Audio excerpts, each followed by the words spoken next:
All my life, I have been fascinated by fire. We've captured fire and we've tamed it. And when you think about it, fire, it's not nothing. It's one of the four elements: air, fire, earth, water. We have a deep memory. We have a Jungian memory, a cellular memory, really a spiritual memory of being humanity, people who lived around fires. The pieces in this exhibition are really unique in that they weren't made for an exhibition. They were made over time to explore how I could create fire in homes, outdoors, in public places. They're an exploration of an interest that I've had.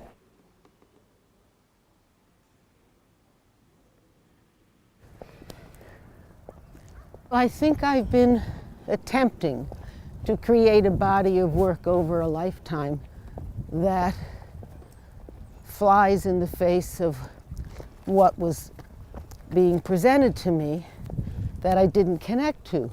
I've always had the impulse for the source, for the real thing. I called it for primary experience, not tertiary. And it's so quietly rewarding. Do you have favorite places where you go to forage? I don't go anywhere with the intention of finding something. I'm out in the world and I see something and it sparks my curiosity.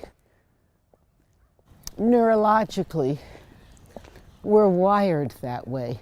We're wired to forage. We're wired to observe the shapes and the colors and the things around us because it was survival for so long. Oh, look at this gorgeous leaf. All right, you see, this is the essence of all holly. Look at that gorgeous thing. That's lovely. This is lovely.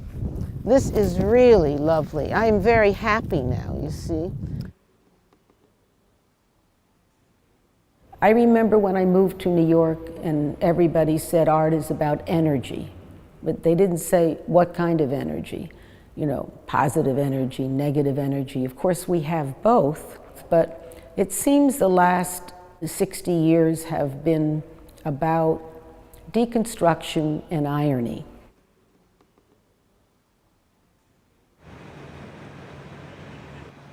We need to reconstruct now. We need to re-find purpose and meaning. We need to restore our sense of purpose, of optimism, and reverence for everything that is alive. I think that the works here represent several of the distinct families I see when I'm looking out, when I'm walking. There's things that are roots that are growing in the air. For example, these what I call the shaman sticks. And then there's wonderful rotten cores of old trees that I found in a nature preserve in New Jersey. Those trees must have been hundreds of years old, and I was in deep woods and I had to haul them out. And they are so primal and strong. And then the burning bushes over here, they're really a constant with me, and they're sort of the most tame, I think, of all the ways I make fire. And then, of course, the big altar, it really is an altar. You can sit and watch fire, listen to music, you know, sing, tell stories, again, bringing back why we have community in the first place.